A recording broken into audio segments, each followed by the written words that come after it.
जय हिंद दोस्तों, मैं अरुण कुमार आप सभी को स्टडी IQ 4.0 में स्वागत करता हूं। और दोस्तों, और आशा करता हूं कि आप सभी अच्छे होंगे, स्वस्थ होंगे, तंदुरुस्त होंगे दोस्तों, और अपने तैयारी में जुटे हुए होंगे। और मैं ये भी उम्मीद करता हूं कि आपकी तैयारी अच्छी चल रही होगी। तो दोस्तों, इसी सिलसिला में हम एक ज्ञान बिंदु GS एकेडमी का एक जनरल स्टडी का स्पेशल टेस्ट लेकर के आए हैं, जो आपको UPSC, BSSC बिहार दरोगा और BPSC रेलवे बिहार पुलिस में ये आपको अति महत्वपूर्ण भूमिका अदा करेगा। तो दोस्तों, आप सभी जानते हैं कि ज्ञान बिंदु जो है GS एकेडमी, जिसका डायरेक्टर है रोशन आनंद सर, ये ज्ञान बिंदु को बिहार दरोगा का फैक्ट्री कहा जाता है दोस्तों। तो इसको लेकर के हम लोग और इस पर ट्रस्ट करते हैं, भरोसा करते हैं। तो इसी सिलसिला में चलिए फिर हम लोग एक टेस्ट लगाते हैं ज्ञान बिंदु का, जो एक नया सीरीज़ आया है। तो आज हम इस सीरीज़ का पहला टेस्ट लगाएंगे। तो चलिए फिर शुरू करते हैं।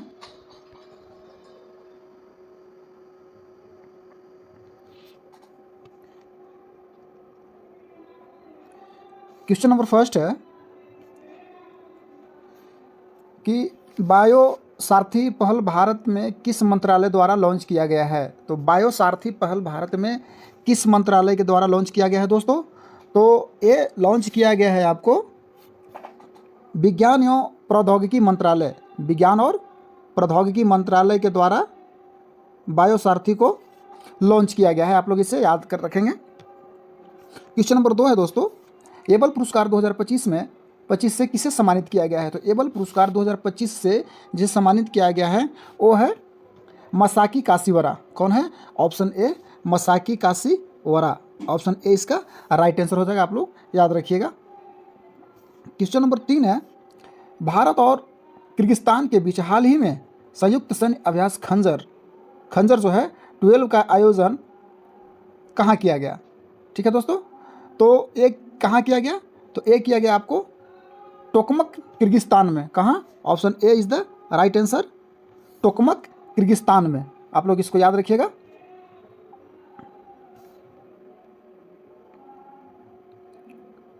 क्वेश्चन नंबर 4 देख लेते हैं।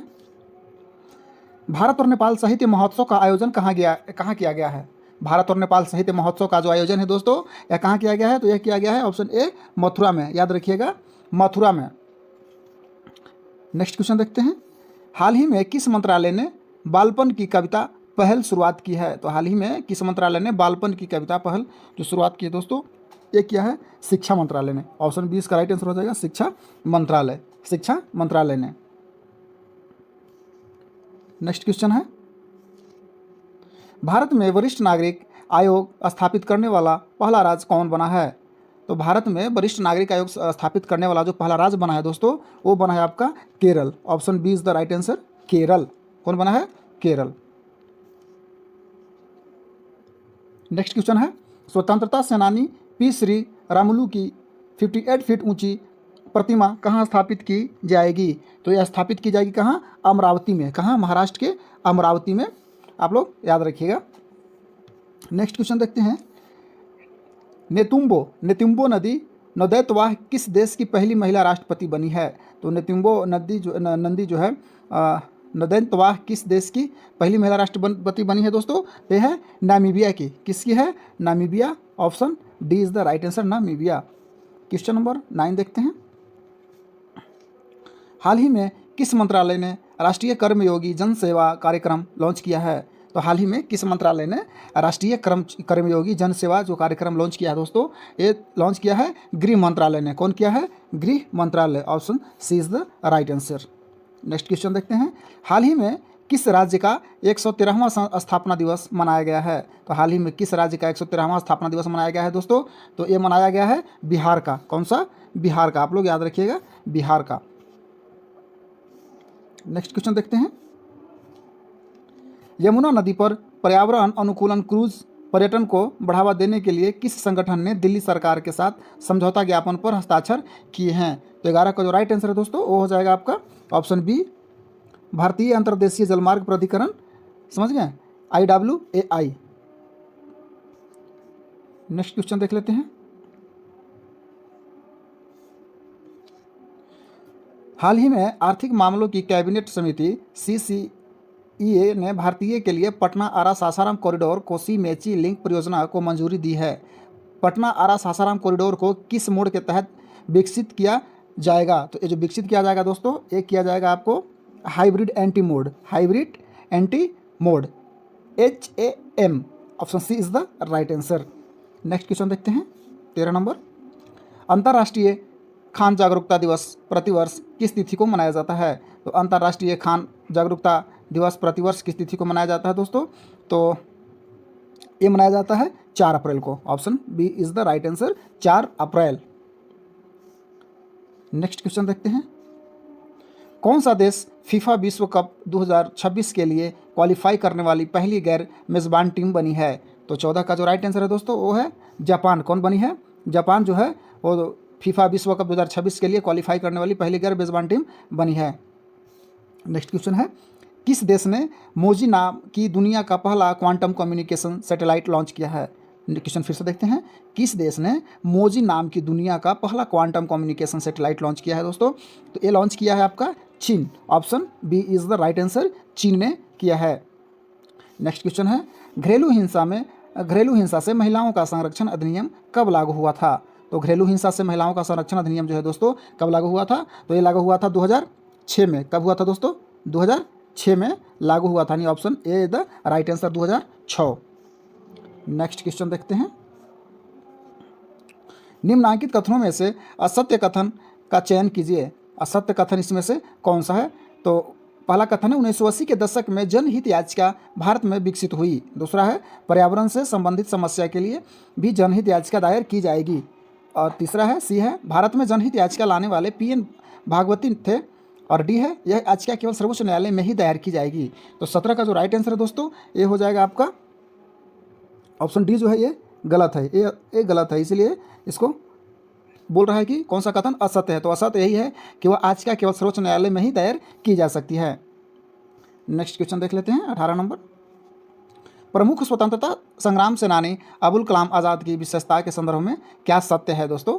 क्या सत्य है? तो ये आप देखते हैं। फर्स्ट है शिक्षाविद, 2 लेखक, 3 धर्मशास्त्रों की ज्ञाता और 4 है कि अरबी के ज्ञाता हैं। तो 18 का जो राइट आंसर है दोस्तों वो हो जाएगा आपको ऑप्शन डी, यानी कि केवल 1, 2, 3 और 4, यानी कि इसमें से सभी सत्य हैं।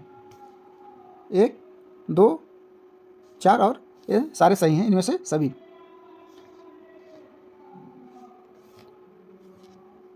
क्वेश्चन नंबर 19 है, भारत के चुनाव आयोग से संबंधित निम्नलिखित कथनों पर विचार कीजिए। पहला कथन है हमारे देश में चुनाव एक स्वतंत्र और स्वायत्त चुनाव आयोग द्वारा करवाए जाते हैं। दूसरा है मुख्य चुनाव आयुक्त की नियुक्ति भारत के राष्ट्रपति द्वारा की जाती है तथा चुनाव आयुक्त सरकार के प्रति जवाबदेह होता है। 19 का जो राइट आंसर हो जाएगा दोस्तों वो हो जाएगा आपको केवल जो फर्स्ट है वो सही है, केवल 1 सही है। ऑप्शन ए इसका राइट आंसर हो जाएगा। क्वेश्चन नंबर 20 देख लेते हैं। निम्नलिखित पर विचार करते हुए असत्य कथन का चयन कीजिए। असत्य कथन का चयन कीजिए। तो ए है मिजोरम और नागालैंड में लोकसभा की सीटें समान हैं। तो बी है सभी संघ राज्य क्षेत्रों में लोकसभा की सीटें समान हैं। सी उत्तर प्रदेश में लोकसभा की सर्वाधिक सीटें हैं। और डी स्थानीय निकायों के चुनाव में आरक्षण की व्यवस्था है। तो हमारा 20 का जो राइट आंसर है दोस्तों हो जाएगा ऑप्शन बी जो बोल रहा है कि सभी संघ क्षेत्रों में लोकसभा की सीटें समान होती हैं। ऐसा नहीं है दोस्तों, हर जगह एक जैसे समान नहीं है, कहीं कम है कहीं ज़्यादा है। क्वेश्चन नंबर 21 को देखते हैं। निम्नलिखित में से कौन सा एक मौलिक अधिकार नहीं है? तो इसमें से जो मौलिक अधिकार नहीं है दोस्तों वो है आपका काम पाने का अधिकार। काम पाने का अधिकार जो है दोस्तों ये मौलिक अधिकार नहीं है। नेक्स्ट क्वेश्चन देख लेते हैं। भारत में विभिन्न धार्मिक समुदायों के लोग निवास करते हैं, उनके जनसंख्या अनुपात का सही क्रम क्या है? तो इनका जो सही क्रम है दोस्तों वो है आपका ईसाई हैं, सिख हैं, बौद्ध हैं, उसके बाद जैन हैं। ऑप्शन सी इसका राइट आंसर हो जाएगा, ईसाई, सिख, बौद्ध और जैन। नेक्स्ट क्वेश्चन देखते हैं 23। फेडेकोर का संबंध है। तो फेडेकोर का किसी से संबंध है? तो आप सभी जानते हैं कि फेडेकोर का जो संबंध है दोस्तों वो है पानी की निजीकरण के विरुद्ध आंदोलन से। ठीक है, फेडेकोर का जो संबंध है दोस्तों ये है पानी के निजीकरण के विरुद्ध आंदोलन से। नेक्स्ट क्वेश्चन है, भारतीय संविधान में अवशिष्ट शक्तियों का सिद्धांत कहाँ से लिया गया है? तो भारतीय संविधान के अवशिष्ट शक्तियों का जो लिया गया सिद्धांत जो लिया गया दोस्तों, ये आपका लिया गया है कनाडा से। कहाँ से लिया गया है? कनाडा से। Option D is the right answer, Canada.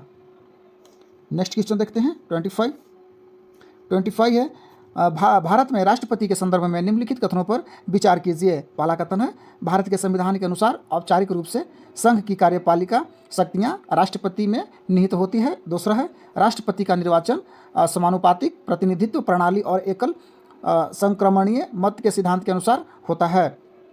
तो 25 का जो राइट आंसर है दोस्तों वो हो जाएगा ऑप्शन सी। 1 और 2 दोनों सही हैं, कथन ए और कथन 2।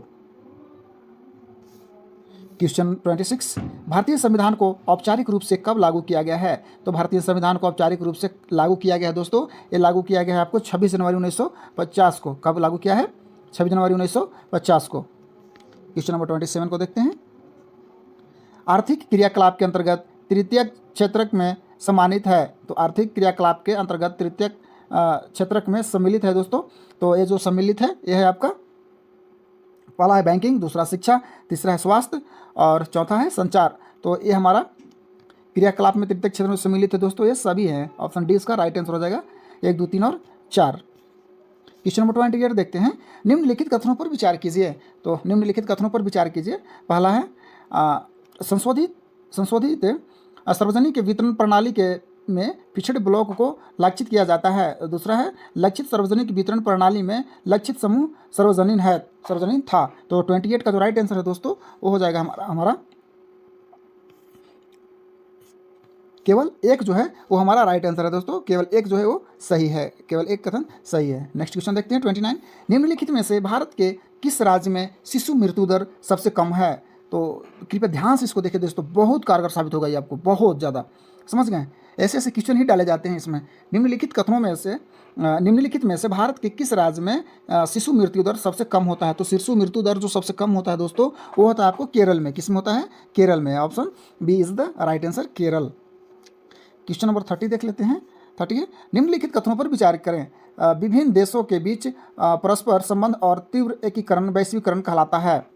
और दूसरा है, भारत सरकार द्वारा व्यापारिक गतिविधियों से अवरोधों अथवा प्रतिबंधों को हटाने की प्रक्रिया उदारीकरण के नाम से भी जानी जाती है। तो 30 का जो राइट आंसर है दोस्तों वो हो जाएगा हमारा ऑप्शन, देख लेते हैं कौन सा है। ऑप्शन सी इसका राइट आंसर है, यानी 1 और 2 दोनों सही हैं। क्वेश्चन नंबर 31 देखते हैं, कथन ए और आर पर विचार कीजिए तथा नीचे दिए गए विकल्प के आधार पर ही सही उत्तर का चयन करना है।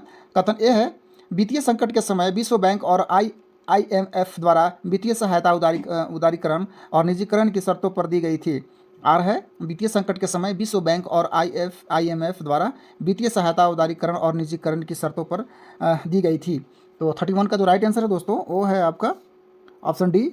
ए गलत है पर आर सही है, ए गलत है पर आर सही है, ए गलत है पर आर जो है वो सही है। क्वेश्चन नंबर 32 देखते हैं, भारत में स्वतंत्रता से पहले निम्नलिखित में से किसने निर्धनता की अवधारणा पर विचार किया था? तो ये जो विचार किया था दोस्तों स्वतंत्रता से पहले जो निर्धनता अवधारणा पर जो विचार किया था दोस्तों ये किए थे दादा भाई नौरोजी ने। Option B is the right answer, Dadabhai Naoroji. Next question देखते हैं, सूची फर्स्ट को सूची सेकंड के साथ में सुमेलित करना है दोस्तों। तो चलिए फिर सुमेलित करते हैं। 1 माइक्रोमीटर, तो 1 माइक्रोमीटर के बराबर होता है कितना? 10 पे पावर माइनस 6 मीटर, 10 पे पावर माइनस 6 मीटर। और उसके बाद में है आपका 1 पिकोमीटर, तो 1 पिकोमीटर के बराबर होता है 10 पे पावर माइनस 12 मीटर, 10 पे पावर माइनस 12 मीटर होता है। और 1 किलोमीटर, तो 1 किलोमीटर के बराबर कितना होता है दोस्तों? तो 1 किलोमीटर के बराबर होता है 10 पे पावर माइनस 3 मीटर, 10 पे पावर माइनस 3 मीटर, सॉरी 10 पे पावर 3 मीटर, माइनस में नहीं सर, ये 10 पे पावर 3 मीटर होगा। और 1 नैनोमीटर बराबर होता है 10 पे पावर माइनस 9 मीटर।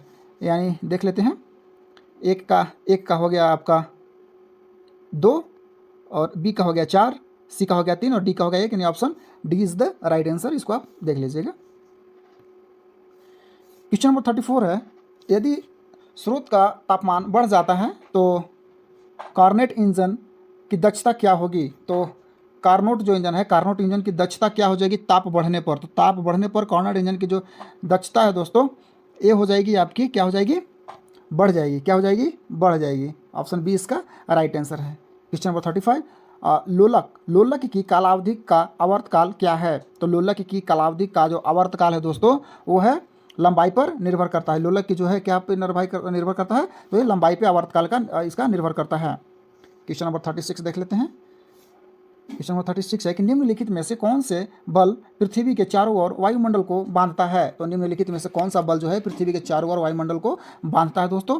तो 36 का जो राइट आंसर है दोस्तों वो हो जाएगा गुरुत्वाकर्षण बल। कौन? गुरुत्वाकर्षण बल। Option B is the right answer, गुरुत्वाकर्षण बल।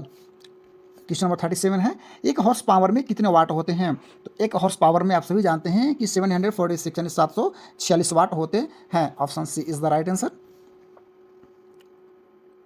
क्वेश्चन नंबर 38 देखते हैं। निम्नलिखित कथनों पर विचार करना है।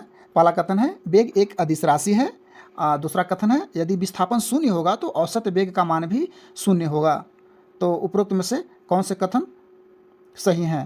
तो 38 का जो हमारा राइट आंसर है दोस्तों वो हो जाएगा केवल 2, यदि विस्थापन शून्य होगा तो औसत वेग का मान भी शून्य हो जाएगा। ठीक है, केवल 2 हमारा सही है। क्वेश्चन नंबर 39 देखते हैं। परमाणु रिएक्टर में मॉडरेटर मंदक के रूप में किस पदार्थ का उपयोग किया जाता है? तो ये उपयोग किया जाता है दोस्तों बी और सी यानी D2O। ठीक है, ये देखिए D2O और ग्रेफाइट, यानी कि ऑप्शन डी इसका राइट आंसर हो जाएगा, याद रखिएगा। क्वेश्चन नंबर 40 है, कैल्शियम तथा मैग्नीशियम निम्नलिखित में से किस ब्लॉक के तत्व हैं? तो कैल्शियम और मैग्नीशियम जो हैं वो ये हैं किसके हैं दोस्तों? ये हैं एस ब्लॉक के तत्व हैं। किसके हैं? S block. Option A is the right answer, S block. Question number 41 है, निम्नलिखित में से वॉयल का नियम किस पर आधारित करता है? तो वॉयल का जो नियम है, वॉयल का नियम है दोस्तों, ये निर्धारित करता है किस पे? तो ये करता है दाब पर। किस पे? दाब आयतन संबंध पर, दाब आयतन संबंध पर। नेक्स्ट क्वेश्चन है 42, निम्नलिखित कथनों में से कौन सा कथन असत्य है? पहला है ए है कार्बन डाइऑक्साइड गैस केवल क्षोभमंडल में होता है। बी गर्भवती महिलाओं के रक्त में कार्बन मोनोऑक्साइड CO की बड़ी मात्रा स्वतः गर्भपात एवं बच्चों में विरूपता का कारण है। सी है कार्बन मोनोऑक्साइड कार्बन के अनुरूप दहन के फलस्वरूप उत्पन्न होता है। और डी है कार्बन डाइऑक्साइड की बढ़ी हुई मात्रा भूमंडलीय ताप के लिए उत्तरदायी नहीं है। 42 का जो राइट आंसर है दोस्तों वो हो जाएगा ऑप्शन डी, कार्बन डाइऑक्साइड की बढ़ी हुई मात्रा भूमंडलीय ताप के लिए उत्तरदायी नहीं है। ये आपका राइट आंसर है, ऑप्शन डी। क्वेश्चन नंबर 43 देखते हैं। निम्नलिखित कथनों पर विचार करना है। पहला कथन है घरेलू मक्खी इंसेक्टा कुल फैमिली के अंतर्गत आती है। दूसरा है गेहूं ऑर्थोपोडा संघ के अंतर्गत आने वाला पैसी कुल फैमिली का पौधा है। और तीसरा है मानव कार्डेटा संघ फाइलम तथा डिप्टेरा गण ऑर्डर के अंतर्गत आता है। तो ये जो हमारा कथन है दोस्तों ये है आपका 43 का 1, 2 और 3 जो क्या है तीनों सही हैं दोस्तों। 1, 2 और 3 तीनों सही है। नेक्स्ट क्वेश्चन देखते हैं 44, पादप कोशिका में कोशिका भित्ति निम्नलिखित में से किस पदार्थ की बनी होती है? पादप कोशिका में कोशिका भित्ति निम्नलिखित में से किस पदार्थ की बनी होती है दोस्तों? तो ये बनी होती है आपकी सेल्यूलोज की। किसकी? Option C is the right answer, cellulose. Next question है 45, शैवालों के संदर्भ में निम्नलिखित कथनों पर विचार करें। शैवालों के संबंध में निम्नलिखित कथन पर क्या करना है? विचार करना है। पहला है शैवाल केवल अलैंगिक जनन करते हैं। 2 है क्लेरेला तथा स्पिरुलिना शैवाल में प्रोटीन प्रचुर मात्रा में पाया जाता है जिसका प्रयोग अंतरिक्ष यात्री भोजन के रूप में करते हैं। 45 का जो राइट आंसर है दोस्तों वो हो जाएगा केवल 2, इसका राइट आंसर है, केवल 2 जो है वो राइट आंसर है। नेक्स्ट क्वेश्चन देखते हैं 46, प्राणी जगत के संदर्भ में निम्नलिखित कथनों पर विचार करना है। प्राणी जगत के संदर्भ में निम्नलिखित कथनों पर विचार करना है। पहला है प्लेटीहेलमिन्थिस प्राणी जगत के अंतर्गत अग्रीय संघ है। और 2 है प्राणी जगत में आने वाले संघ पोरिफेरा के में कोशिकीय स्तर पर संगठन होता है। तीसरा है प्राणी जगत के कॉरिडेटा संघ के प्राणियों का द्विपार्श्व सममिति पाई जाती है। तो 46 जो है दोस्तों हमारा 46 का जो राइट आंसर है दोस्तों वो हो जाएगा 1, 2 और 3 तीनों सही हैं, 1, 2 और 3। क्वेश्चन नंबर 47 देखते हैं। ब्रिको द्वारा प्रति मिनट औसत 1100 से 1200 मिली रक्त का निस्यंदन किया जाता है, जो कि क्वेश्चन फिर से देखिए, वृक्क यानी किडनी द्वारा प्रति मिनट 1100 से 1200 मिली रक्त का निस्यंदन किया जाता है, जो कि पहला हृदय द्वारा 1 मिनट में निकाले गए रक्त के बराबर होता है। बी है हृदय द्वारा 1 मिनट में निकाला गया रक्त का आधा होता है। सी है हृदय द्वारा 1 मिनट में निकाले गए रक्त का 1/5वें भाग के बराबर होता है। और डी है हृदय द्वारा 1 मिनट में निकाले गए रक्त के 1/4वें भाग के बराबर होता है। तो 47 का जो राइट आंसर है दोस्तों वो हो जाएगा ऑप्शन सी। ऑप्शन सी हृदय द्वारा 1 मिनट में निकाले गए रक्त का 1/5वें भाग के बराबर होता है। नेक्स्ट क्वेश्चन देखते हैं 48। कोशिकीय श्वसन में ग्लूकोज से पायरुविक अम्ल का बनना कहलाता है। तो कोशिकीय श्वसन में ग्लूकोज के पायरुविक अम्ल का बनना कहलाता है। क्या कहलाता है दोस्तों? तो ये कहलाता है ग्लाइकोलिसिस। क्या कहलाता है? Glycolysis. Option D is the right answer, glycolysis. Question number 49 देख लीजिए। निम्नलिखित में से कौन से भोजन के पोषक तत्वों में सम्मिलित नहीं है? तो भोजन के पोषक तत्वों में जो सम्मिलित नहीं है दोस्तों वो क्या है? तो वो है आपका पहला है खनिज लवण, दूसरा विटामिन और तीसरा है आहारीय रेशे वृक्षांश। तो 49 का जो राइट आंसर है वो है आपका दोस्तों एक और दो खनिज लवण और विटामिन, खनिज लवण और विटामिन। नेक्स्ट क्वेश्चन देखते हैं 50 नंबर। पादपों के संदर्भ में निम्नलिखित कथनों पर विचार करना है। पादपों के संदर्भ में निम्नलिखित कथनों पर विचार कीजिए। तो पहला कथन है सभी पादप अपना भोजन स्वयं संश्लेषित करते हैं। और दूसरा है पादप मृदा में उपस्थिति नाइट्रोजन जड़ों की सहायता से होता है। तो इसमें कौन सा कथन सही है दोस्तों? तो ये जो कथन सही है ये है, केवल 2 कथन सही है। ऑप्शन बी इसका राइट आंसर हो जाएगा। केवल जो दूसरा कथन है सही है। क्वेश्चन नंबर 51 को देखते हैं। निम्नलिखित कथनों पर विचार करना है। पहला है अंगोरा ऊन को अंगोरा नस्ल की बकरियां से प्राप्त किया जाता है। 2 है अंगोरा नस्ल की बकरियां कश्मीर की पहाड़ी क्षेत्रों में पाई जाती है। 3 है पश्मीना शॉल अंगोरा नस्ल की बकरियां का त्वचा पर उपस्थित मुलायम बालों फर से बनाई जाती है। तो 51 का जो राइट आंसर है दोस्तों वो हो जाएगा ऑप्शन ए, केवल 1 और 2। केवल 1 और 2 राइट आंसर हो जाएगा ऑप्शन ए। क्वेश्चन 52।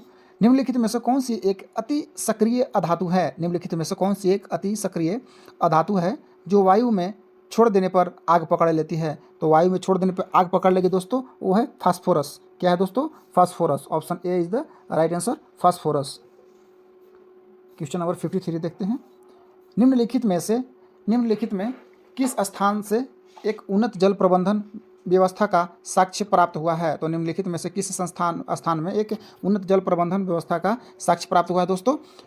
तो ये प्राप्त हुआ है आपका धौलावीरा से। कहाँ से हुआ है दोस्तों? धौलावीरा से। Option B is the right answer, Dholavira.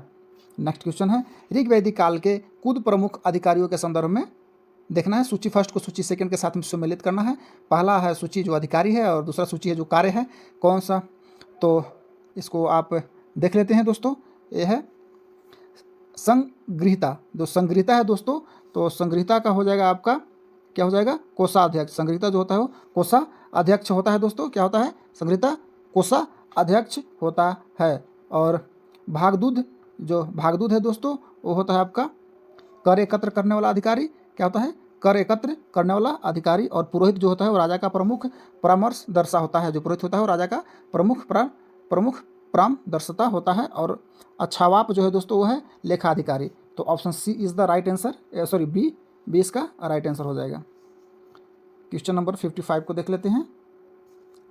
बौद्ध धर्म के त्रिपिटकों के संदर्भ में निम्नलिखित कथनों पर विचार करना है। तो बौद्ध धर्म के त्रिपिटकों के संदर्भ में निम्नलिखित कथनों पर क्या करना है कि विचार करना है। पहला है विनय पिटक, दूसरा है सूत पिटक और तीसरा है अभिधम पिटक। तो विनय पिटक जो है वो दर्शन और सूत पिटक है बुद्ध की शिक्षाएं और अभिधम पिटक है नियमों के संग्रह। तो 55 का हमारा राइट आंसर हो जाएगा दोस्तों। वो हो जाएगा आपका क्या हो जाएगा? केवल एक हो जाएगा। राइट आंसर हमारा केवल 1 हो जाएगा। ऑप्शन ए विनय पिटक दर्शन से। विनय पिटक दर्शन से। क्वेश्चन नंबर 56 को देख लेते हैं। महावीर स्वामी के संदर्भ में निम्नलिखित कथनों पर विचार करना है। ठीक है, महावीर स्वामी के संदर्भ में निम्नलिखित कथनों पर क्या करना है दोस्तों? तो विचार करना है। पहला है महावीर स्वामी को निरंजना नदी के तट पर कैवल्य की प्राप्ति हुई है। और दूसरा है महावीर स्वामी जैन भिक्षुओं को वस्त्र धारण करने जबकि पार्श्वनाथ पूर्ण नग्नता के पक्षधर थे। तो 56 का जो राइट आंसर है दोस्तों वो हो जाएगा केवल ऑप्शन डी न तो एक और न ही दो। क्वेश्चन नंबर 57 है, हेलियोडोरस का बेस नगर अभिलेख निम्नलिखित में से किसमें दर्शाता है? तो हेलियोडोरस का जो बेस नगर है दोस्तों वो है किसमें दर्शाता है दोस्तों? तो वो दर्शाता है आपका केवल वासुदेव में। किसमें? केवल Vasudev. Option D is the right answer, केवल वासुदेव में। नेक्स्ट क्वेश्चन है, मौर्य मौर्य मंत्रिपरिषद में निम्नलिखित में से कौन सा अधिकारी राजवंश एकत्रित करने के संबंधित था? तो मौर्य मंत्रिपरिषद के निम्नलिखित में से कौन सा अधिकारी था जो राजस्व एकत्रित करने से संबंधित था? तो ये कौन सा था दोस्तों? तो ये था आपका समाहर्ता। क्या था? समाहर्ता। अब नेक्स्ट क्वेश्चन है, गुप्त काल में सिंचाई कर को क्या कहा जाता था? तो गुप्त काल में सिंचाई कर को कहा जाता था, तो वो कहा जाता था विदक भागम। क्या कहा जाता था? ऑप्शन ए इसका राइट आंसर हो जाएगा, विदक भागम। नेक्स्ट क्वेश्चन है 60 नंबर, चालुक्यों की राजधानी के संदर्भ में सही विकल्प का चयन कीजिए। तो चालुक्यों की राजधानी के संदर्भ में सही विकल्प का जो चयन करना है दोस्तों वो है आपका एहोल। क्या है? Aihole. Option B is the right answer, Aihole. Question number 61 है, मर्ग मकली राज्य की एक अनुष्ठानिक लोक कला है। तो मर्गमकली राज्य की एक अनुष्ठानिक लोक कला है, वह कहाँ की है दोस्तों? तो वह है आपकी केरल की। कहाँ की है? Kerala. Option A is the right answer, Kerala. Question number 62 देखते हैं, बुसान बंदरगाह कहाँ स्थित है? बुसान बंदरगाह कहाँ स्थित है दोस्तों? तो बुसान बंदरगाह दक्षिण कोरिया में स्थित है। बुसान बंदरगाह कहाँ स्थित है दोस्तों? दक्षिण कोरिया में स्थित है। नेक्स्ट क्वेश्चन है, प्रिंस ऑफ वेल्स कप किस खेल से संबंधित है? प्रिंस ऑफ वेल्स कप किस खेल से संबंधित है दोस्तों? तो प्रिंस ऑफ वेल्स कप जो संबंधित है यह है आपका किस खेल से संबंधित है? तो यह है संबंधित आपका गोल्फ से। किससे दोस्तों? गोल्फ से। Option B is the right answer. Next question है, निम्नलिखित में से किस खेल के साथ कॉक्स शब्द जुड़ा हुआ है? तो निम्नलिखित में से किस खेल के साथ कॉक्स शब्द जुड़ा हुआ है दोस्तों? तो ये कॉक्स शब्द जो जुड़ा है वो जुड़ा हुआ है नौका दौड़ से। नौका दौड़ से। किससे? नौका दौड़ से। नेक्स्ट क्वेश्चन देखते हैं 65, दिल्ली सल्तनत के संदर्भ में निम्नलिखित कथनों पर विचार करना है। दिल्ली सल्तनत के संदर्भ में निम्नलिखित कथनों पर विचार करना है। पहला कथन है, भिन्न भिन्न आकार वाले इलाके इफ्ता कहलाते थे। और दूसरा है, इन इक्तों को संभालने वाले अधिकारी अमीर कहलाते थे। तो 65 का हमारा राइट आंसर हो जाएगा दोस्तों, केवल एक हो जाएगा। ऑप्शन ए इसका राइट आंसर हो जाएगा, केवल एक सही है। नेक्स्ट क्वेश्चन है, मुगलों एवं मेवाड़ के राणा के मध्य चित्तौड़ की संधि किस शासक के शासनकाल में हस्ताक्षरित हुई थी? तो जो हस्ताक्षरित जो हुआ था दोस्तों मुगल और मेवाड़ के राणा के बीच में चित्तौड़ की संधि में, ये हुआ था किसके शासनकाल में हुआ था? तो ये हुआ था आपका जहांगीर के शासनकाल में। किसके? Jahangir. Option B is the right answer, Jahangir के शासनकाल में। नेक्स्ट क्वेश्चन है, निम्नलिखित में से स्वराज पार्टी के संस्थापक सदस्यों के संदर्भ में सही विकल्प का चयन करें। तो इसमें से सही विकल्प का चयन करना है दोस्तों। पहला है चित्तरंजन दास एवं मोतीलाल नेहरू, बी है सुभाष चंद्र बोस एवं मोतीलाल नेहरू, सी है सरदार वल्लभ भाई पटेल और चित्तरंजन दास, और डी है राजेंद्र प्रसाद और सुभाष चंद्र बोस। तो 67 का राइट आंसर है दोस्तों, वो हो जाएगा आपको ऑप्शन ए, चित्तरंजन दास और मोतीलाल नेहरू जी जो थे वो स्वराज पार्टी के संस्थापक सदस्यों के संदर्भित में सही विकल्प है। क्वेश्चन नंबर 68 देखते हैं, गांधी जी का चंपारण सत्याग्रह निम्नलिखित में से किसकी समस्याओं के समाधान से संबंधित है? तो गांधी जी का चंपारण सत्याग्रह जो है दोस्तों ये है बिहार के नील उत्पादक किसानों से, बी है बिहार का कोयला खदानों के काम करने वाले मजदूरों से, सी है बिहार के बुनकरों से, और डी है बिहार के कपास उत्पादक किसानों से। तो 68 का जो राइट आंसर है दोस्तों वो हो जाएगा ऑप्शन ए, बिहार के नील उत्पादक किसानों से। नेक्स्ट क्वेश्चन है 69, प्रांतों में उत्तरदायी शासन की स्थापना के लिए द्वैध शासन की शुरुआत कब हुई है? तो प्रांतों में उत्तरदायी शासन की स्थापना के लिए द्वैध शासन की जो शुरुआत हुई दोस्तों वो हुई है आपको 1919 के भारत सरकार के अधिनियम द्वारा। Option C is the right answer, 1919 के भारत सरकार अधिनियम के द्वारा। नेक्स्ट क्वेश्चन है 70 नंबर, निम्नलिखित युग्मों में से कौन सही सुमेलित है? तो निम्नलिखित में से कौन सा सही सुमेलित है दोस्तों? एक लेखक है, संपादक और पुस्तक और पत्र है। तो इसमें Abdul Kalam Azad Hind Swaraj, Annie Besant new India, Bal Gangadhar Tilak Commonwealth, और डी Mahatma Gandhi India means freedom. तो 70 का जो राइट आंसर है दोस्तों वो हो जाएगा Annie Besant. Option B is the right answer, Annie Besant. Question number 71 है, निम्नलिखित में से कौन सा योजना भारतीय स्वतंत्रता का आधार बनी है? तो कौन सा योजना भारतीय स्वतंत्रता का आधार बनी है दोस्तों? तो ये बनी है आपका 71 का सी, माउंटबेटन योजना। Option C is the right answer, Mountbatten योजना।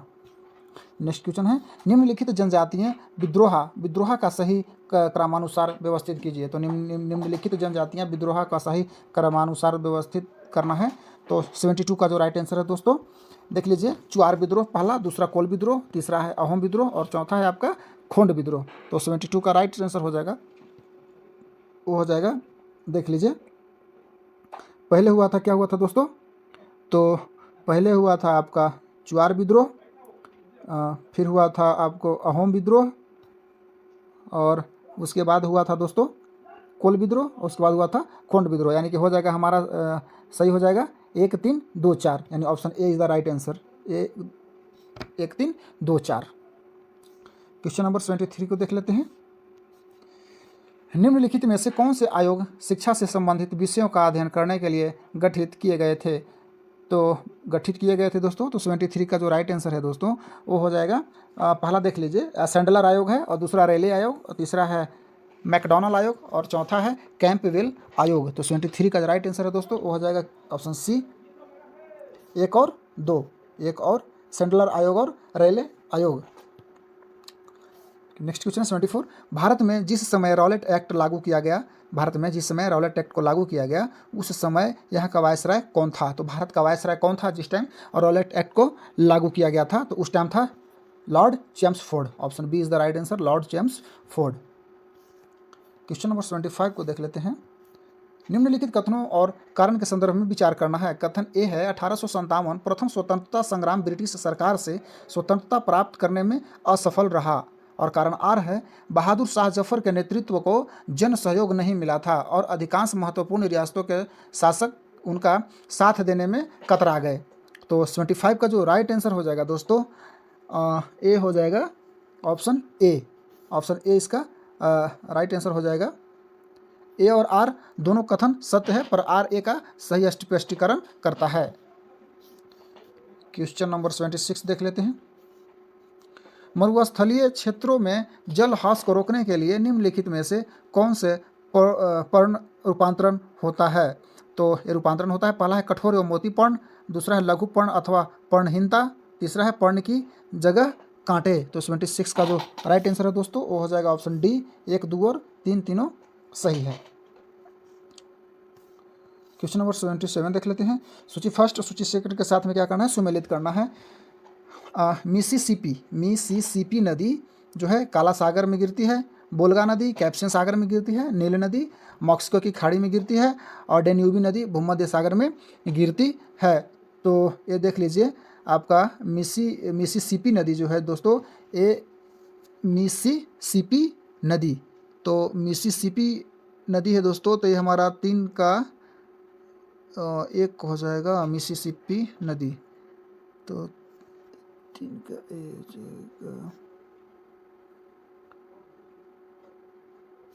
1, सॉरी 77 में देख लेते हैं आपका कि मिसिसिपी नदी है दोस्तों, ये है आपका नील नदी जो है वो काला सागर में गिरती है। नील नदी जो है वो दोस्तों कहाँ गिरती है, काला सागर में, और बोल्गा नदी गिरती है कैस्पियन सागर में। बोल्गा नदी कहाँ गिरती है दोस्तों, तो बोल्गा नदी कैस्पियन सागर में गिरता है, और डेब्यू नदी मॉक्सिको में। डेब्यू नदी कहाँ गिरती है, मॉक्सिको में, और मिसिसिपी नदी भूमध्य सागर में। यानी कि ए के 3, बी के 2, सी के 4 और डी के 1, यानी ऑप्शन डी इसका राइट आंसर हो जाएगा दोस्तों। क्वेश्चन नंबर 78 देख लेते हैं। निम्नलिखित युग्मों पर विचार कीजिए।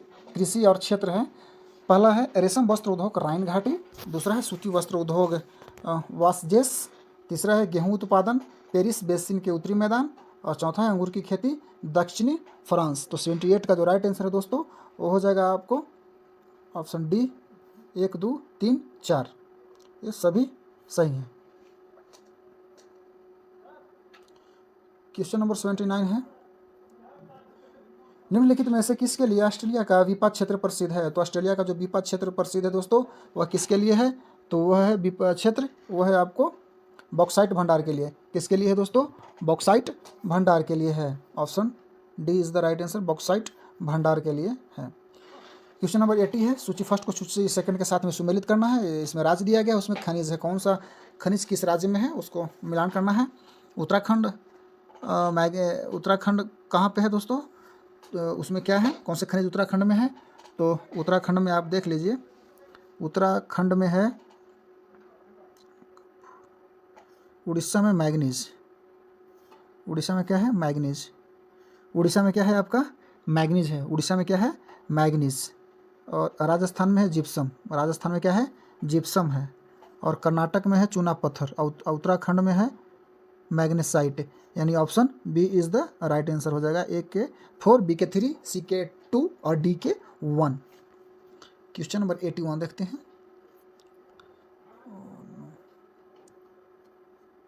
निम्नलिखित कथनों पर विचार कीजिए। पहला कथन है दोस्तों, देखिए हम आपको एक बता दें कि आपका जो कथन वाला जो क्वेश्चन आ रहा है, जो सम्मिलित करने वाला जो क्वेश्चन आ रहा है, तो आप लोग इससे घबराएं नहीं। इसमें क्या होता है कि कथन वाला से आपको एक साथ में 2-3 क्वेश्चन का प्रैक्टिस आपका हो जाएगा। तो आप पैसेंस बनाए रखें, धैर्य रखें और इस चीज़ को समझें, क्योंकि हम इसे भाग नहीं सकते हैं। अगर हम भाग सकते हैं तो फिर हम अपना मुकाम हासिल नहीं कर पाएंगे। तो इसलिए इसमें लगे रहें, और ये आपको अगर आएगा आपको तो फिर छूट जाएगा, आप समझ नहीं पाएंगे फिर। तो इसलिए समझना है। और एक कथन करने में जो भी होता है, आपको 2-3 क्वेश्चन का प्रैक्टिस इसमें आपका हो जाता है और काफ़ी डीपली होता है।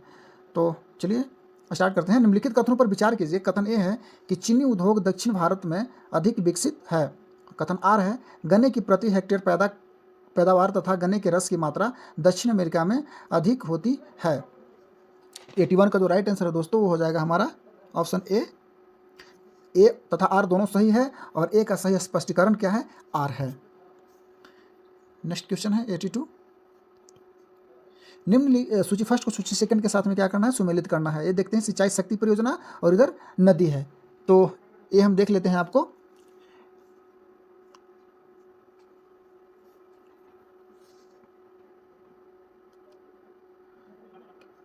भाखड़ा नांगल। भाखड़ा नांगल जो है वो सतलज नदी पे है।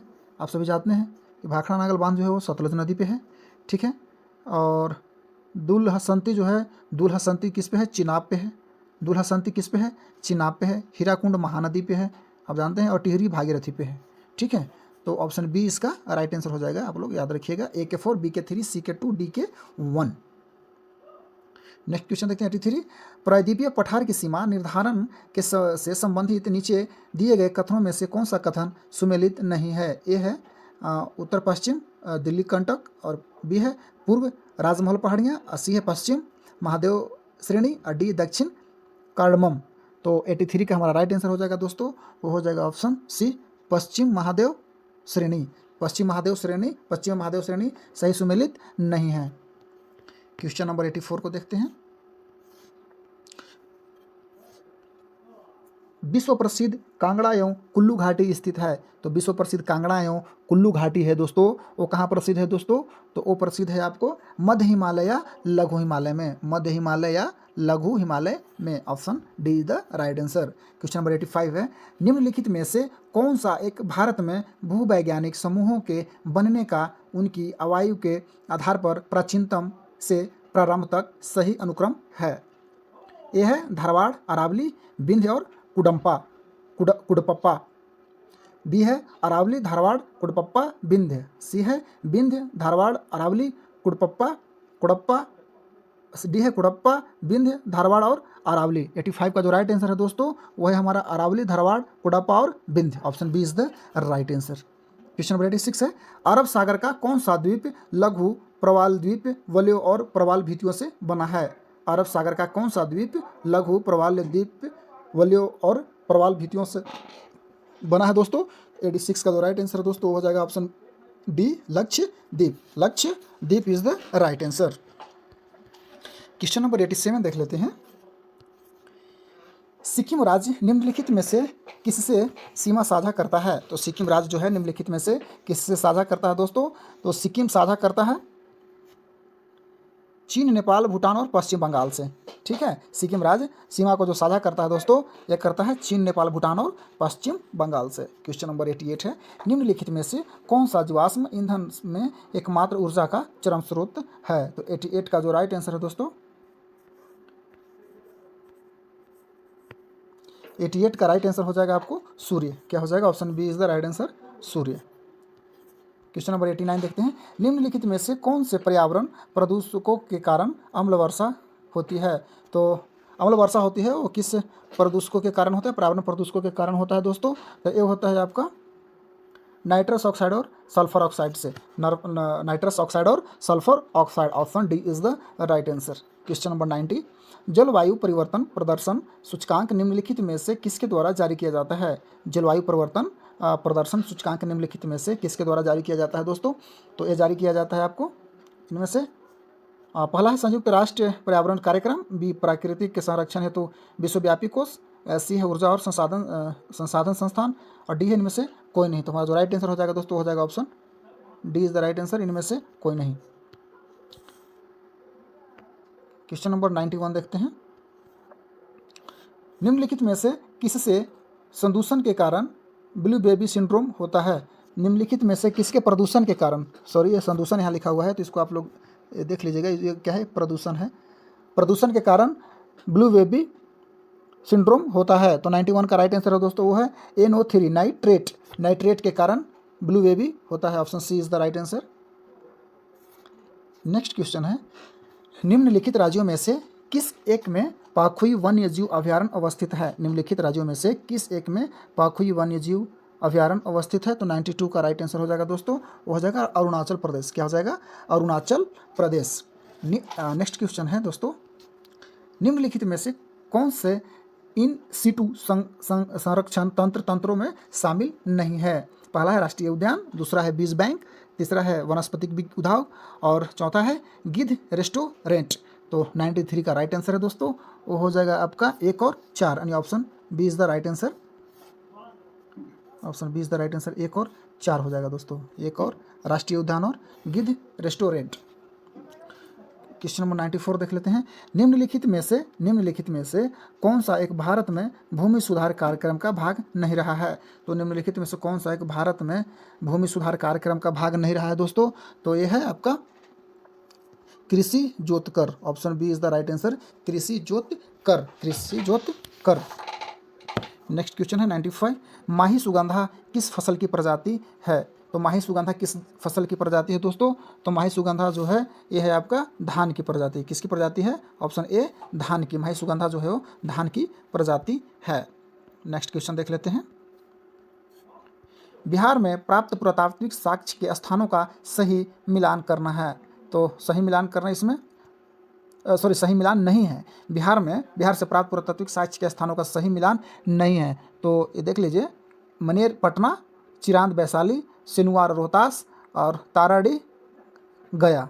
तो 96 का जो राइट आंसर है दोस्तों, वो हो जाएगा ऑप्शन बी चिरांद वैशाली। चिरांद वैशाली सही नहीं है, बाकी सभी सही हैं। क्वेश्चन नंबर 97, बिहार के संदर्भ में आरंभिक जानकारी से संबंधित गलत कथन का चयन कीजिए। तो इसमें से गलत कथन का चयन करना है। ए है प्राचीन काल में बिहार विषय में हमें पहली जानकारी तबकाते नासरी, बी भारत का प्राचीन नाम बिहार था, सी बिहार का अर्थ होता है बौद्ध मठ, और डी है शतपथ ब्राह्मण यजुर्वेद का ब्राह्मण ग्रंथ है। तो इसमें से गलत कथन है दोस्तों, वो है ऑप्शन ए, प्राचीन काल में बिहार के विषय में हमें पहली जानकारी तबकात नासरी से मिलती है, यही गलत है। नेक्स्ट क्वेश्चन है 98,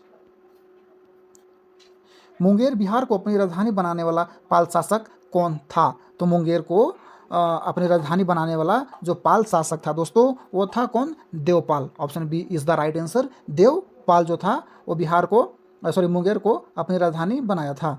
नेक्स्ट क्वेश्चन है 99, जयप्रकाश नारायण अपने जीवन के अंतिम चरण में किससे जुड़े रहे? तो जयप्रकाश नारायण जो अपने जीवन के अंतिम में किससे जुड़े रहे दोस्तों? तो ये जुड़े रहे आपको सर्वोदय आंदोलन से। किससे? Option D is the right answer, Sarvodaya आंदोलन। किससे जुड़े रहे दोस्तों? सर्वोदय आंदोलन से जुड़े रहे। क्वेश्चन नंबर 100 और इस सेट का लास्ट क्वेश्चन है दोस्तों, सिवान थाने पर झंडा फहराने के प्रयास में अगस्त क्रांति के दौरान शहीद व्यक्ति कौन थे? जो सिवान थाने पर झंडा फहराने के प्रयास में अगस्त क्रांति के दौरान शहीद व्यक्ति कौन थे दोस्तों? तो वह शहीद व्यक्ति थे फूलेना प्रसाद श्रीवास्तव। कौन थे? फूलेना प्रसाद श्रीवास्तव। तो दोस्तों आज का हमारा इस सेट समाप्त होता है दोस्तों। और दोस्तों मैं आप लोगों से आशा करता हूं कि आप लोगों को इस सेट के बारे में अच्छी तरह से समझाया हूं और आप समझने की कोशिश किए होंगे। दोस्तों मैं आपको एक बात बता देना चाहता हूं कि जो मैं सीरीज़ स्टडी IQ 4.0 पे मैं जो करवा रहा हूं दोस्तों, तो इसमें साथ साथ में दोस्तों हम भी तैयारी करते हैं, और जो हम तैयारी करते हैं दोस्तों वो मैं आप लोगों को प्रोवाइड करवाता हूं दोस्तों। और मैं उम्मीद करता हूँ कि अगर आप कंटिन्यू देखते हैं और इस चीज़ को स्टडी IQ 4.0 को फॉलो करते हैं दोस्तों, तो मैं वादा करता हूँ कि आप अपने लक्ष्य को ज़रूर हासिल करेंगे, बिल्कुल हासिल करेंगे, क्योंकि इससे आगे आएगा ही नहीं, इससे आगे आने वाला नहीं है। तो जो भी पूछा जाएगा वो मैं आपको इधर करवा रहा हूँ इस सेट में, तो इस सेट में बने रहें। और दोस्तों मैं एक बार आपको बता देना चाहता हूँ कि मेरा स्टडी IQ 4.0 जो चैनल है दोस्तों, इसको प्लीज़ आप लोग एक बार सपोर्ट करें, लाइक करें, सब्सक्राइब करें, कमेंट करें, ताकि मैं आप लोगों के लिए और एक से एक बेहतर नोट्स आप लोगों के समक्ष लाऊं, सेट लाऊं। तो चलिए दोस्तों, फिर मिलते हैं नेक्स्ट क्लास में। जय हिंद,